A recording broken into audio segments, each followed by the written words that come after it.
ngikikisisa yona ngikikisisa yona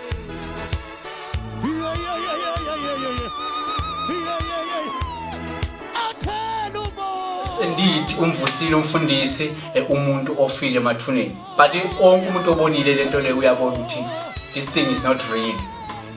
By saying it is not real angisho ukuthi amandla kaNkulunkulu awekho, angisho ukuthi uNkulunkulu angeke amvuse umuntu, angisho ukuthi maybe umfundisi or anyone oyikholwa angeke akwazi ukuvusa umuntu ekufeni.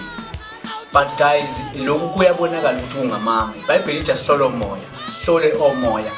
So kufanele every time akwenzeka something we must make sure ukuthi siyahlola umoya, sisho ukuthi lo moya olawula labantu umoya kaNkulunkulu or umoya kaSathane noma umoya wokuthanda izinto nokufuna ukubukwa.